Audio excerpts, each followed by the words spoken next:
පාරේ.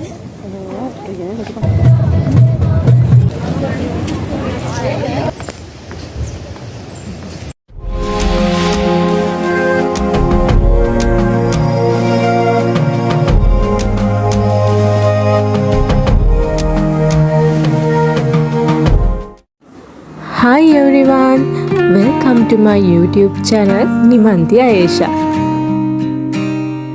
අද අපි මේ යන්නේ අපේ යුනිවර්සිටි එකේ දෙවෙනි ෆීල්ඩ් විසිට් එක.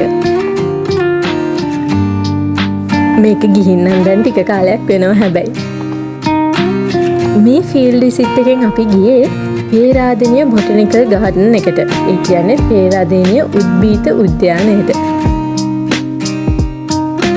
බොටනි එහෙම නැත්නම් ශාක විද්‍යාවට අදාළව තමයි අපි මේ ෆීල්ඩ් විසිට් එක ගියේ. හරියටම කියනවා නම් රජ රටේ ඉඳන් උඩ රටට තමයි ගියේ. ඒක හරියට ලංකාවේ පළවෙනි රාජධානියේ ඉඳලා ලංකාවේ අන්තිම රාජධානියට යනවා වගේ ගමනක්.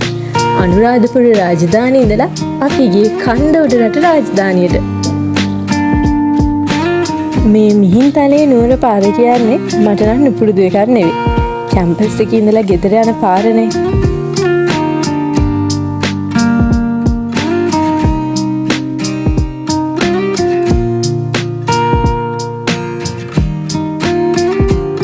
ඔන්න ඉතින් අපි පේරාදෙණියට ආවා.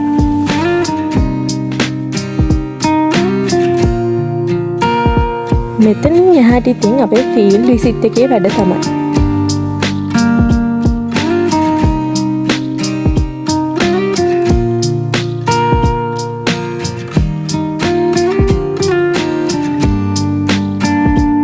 පේරාදෙණිය ගාඩන් එක ලොකු ශාක එකතුවක් තියෙන තැනක්නේ.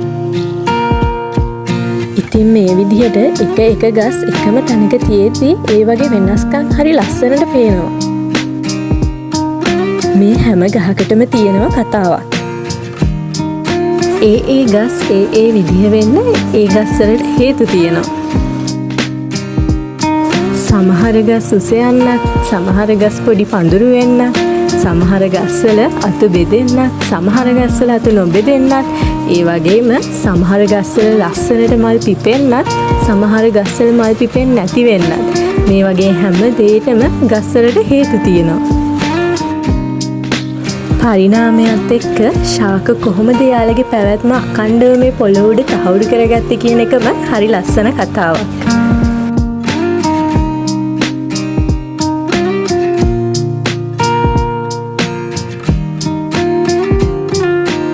කොහොමද යෝධ රෙඩ්වුඩ් වගේ ගස් පොළොවේ තියෙන වතුර කිලෝමීටර් ගාණක් උසට එයාලගේ පත්‍ර දක්වාම අරගෙන යන්නේ? ඒකත් ගුරුත්වාකර්ෂණයටත් එරෙහිව. ඉතින් ඒවා හරිම ලස්සන සංසිද්ධි.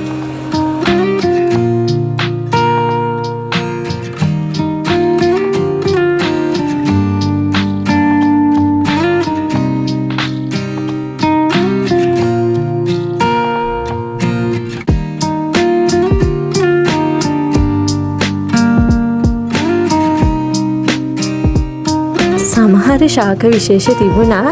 පියවි ඇසින් එදා තමයි පළවෙනි වතාවට ඒ ශාක දැක්කේ. ශාක එකතුවක් කියන දේ කොච්චර වටිනවද කියලා තේරුනේ මේ දවසේදී. ශ්‍රී ලංකාව කියන්නේ ස්වභාවික වනාන්තර රක්ෂිත බොහෝමයක් තියෙන රටක්. ඉතින් අපි ඒ ස්වාභාවික සම්පත් ගොඩාක් පරිස්සම් කරන්න ඕනේ. ඒ වගේම මිනිසා විසින් නිර්මාණය කරපු මේ වගේ ශාක එකතුන් කොච්චර නම් වටිනවද?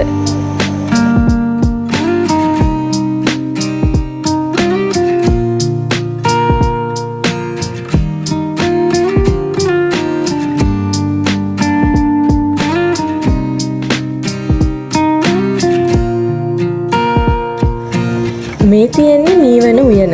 මෙතන තියෙන ශාක විශේෂ බොහෝමයක් අපේ නිවසාවට තෙතමනේ සහිත භෞමික ස්ථානවල දැක ගන්න පුළුවන්.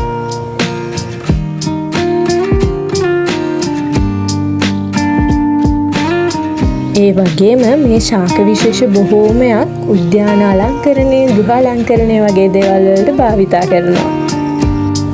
ඉතින් ඒ හින්දාම මේ ශාක විශේෂ බොහොමයක් අපිට හරි සුපුරුදුයි. මීවන හරිම විශේෂයි. මොකද එයාලා භෞමික පරිසරයට ගොඩාක් අනුවර්තනය වෙන්න උත්සාහ කරපු ශාක කණ්ඩායමක්.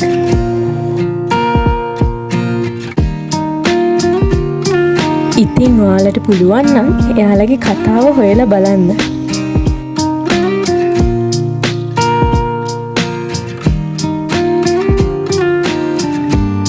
මේ තියෙන්නේ සීකස්. මේ ගැන අපස උසස් පෙළ ජීව විද්‍යාව විෂය යටතේත් අපිට ඉගෙන ගන්න තියෙනවා. ඉතින් උසස් පෙළ කරන නංගිලා මල්ලිලා මේ වීඩියෝ එක බලනවා නම් මං හිතනවා යාලට උදව්වක් වෙයි කියලා මේ කොටස් වෙන වෙනම අඳුරගන්න.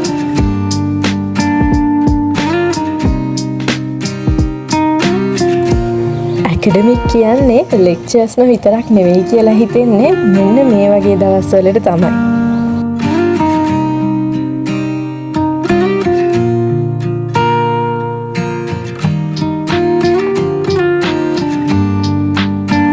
ඉතින් ඔය විදිහට මතක පොතට තවත් ලස්සන දවසක් එකතු කරලා ඒ දවසත් ඉවර වුණා.